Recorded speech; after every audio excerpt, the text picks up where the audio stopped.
Hi, welcome back to the Weekly Wine. This week we're talking about Parshat Ki-Tetzeh. There's a couple key themes in here I'd like to talk about, things that we've talked about a lot in the past before, and they have to do with, one, sensitivity.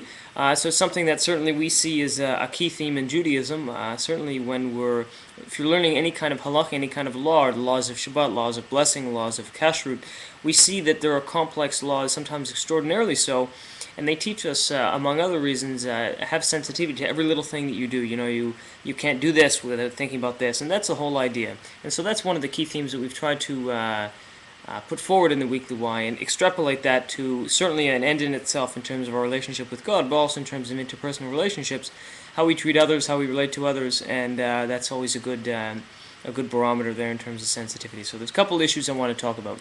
One of them are a couple issues from the Parsha which relate back to this.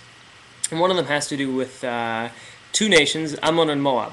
And in this Parsha, we're told that they're not able to convert into the Jewish people. Now, Ammon and Moab were related to the Jewish people. They came from a man named Lot, and he was the nephew of Abraham. When the city of Sodom was destroyed back in the book of Genesis, chapter 19, for those who are interested, Lot was saved by Abraham, and Lot had these two sons, Ammon and Moab, and long story short, they became the progenitors of these nations. Now, in this parsha, we read that people in these nations can't convert to become part of the Jewish people for the following reason: because of the fact that they did not greet you with food and water on your journey when you were leaving Egypt, and because they hired against you Bilam to curse you. Now, it's very interesting that, first of all, there's two issues here. One is that why would the entire nation be punished for the sins of a few people or their early founders? And secondly, the crime seems disproportionate to the punishment. They didn't give you food and water, so now they can never ever convert and become part of the Jewish people. Where's the connection there? It seems wildly disproportionate.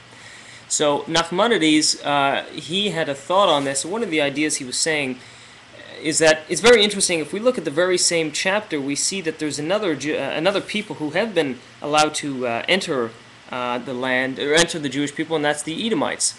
Now the question is, the Edomites did the exact same thing. They didn't allow the Jewish people to go through their land when they were traveling in the desert. So how does that make them any better? How are they allowed to enter the Jewish people where Ammon and Moab are? And so what Nachmanides says is that whereas Ammon and Moab came from the Jewish people, they had a certain a certain gratitude they should have owed to Abraham, because if it weren't for Abraham saving Lot, they wouldn't have existed in the first place. Whereas the Edomites had no similar circumstances. So there's the original point there, is that ultimately we should be treating others with obviously that kind of sensitivity and kindness and support. But it was particularly heinous with Ammon and Moab because their very existence was as a direct result of the Jewish people through Abraham.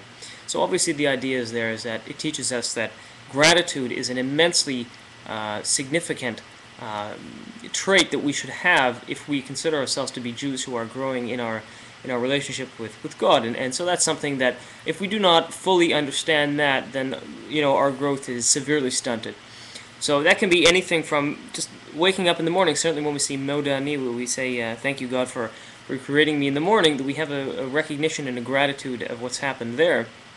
But as well as that, when we're, any time in day when something happens to us, we have certain gratitude to that. And real gratitude doesn't just mean saying, thank you very much, God, for doing this, but it means trying to give the same opportunities to others that we've been given. So, again, a good example of that would be somebody who has been blessed with a great deal of, let's say, financial largesse.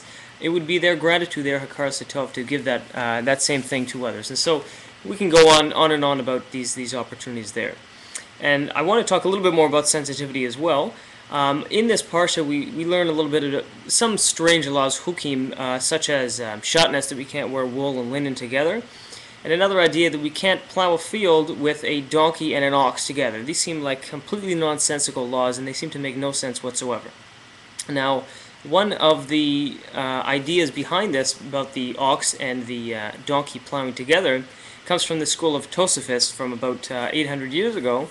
And they said that basically the idea was that as the ox chews its cud, but the donkey does not, the donkey, if they're walking through the field together, the donkey would see the ox chewing its cud and would saying, where is he getting this from? Where is he eating this? I didn't see any food, and he would just be consumed by this.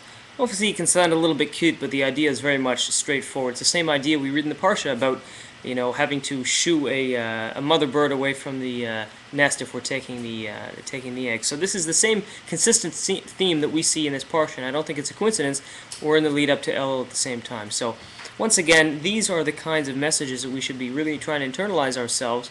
That it's not just enough to be trying to grow in our relationship with God, trying to learn as much as we can, try to really perfect ourselves, but ultimately, if we don't look at our character traits, especially as it pertains to interpersonal relationships and in terms to sensitivity of others, then we've really shot ourselves in the foot in our entire growth and development.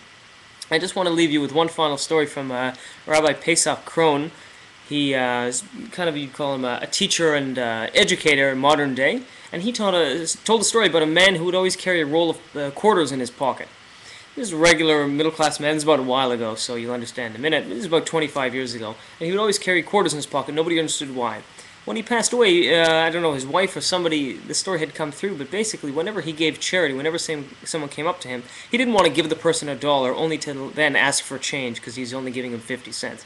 He never wanted to give them that instant, moment of rush when this person thought they were getting a whole dollar, which again, 25 years ago was more, only to think they were getting less. So he gave quarters so he'd never have to confuse them or fool them in such a way. So my hope and blessing for all of us is that we can have that sensitivity, or at least try to work on ourselves to maintain and grow and get to that point where we're never treating the feelings and thoughts of others in such a cavalier attitude. So that's it for Parshat Ki-Tetzeh. Best wishes, Shabbat Shalom, God bless.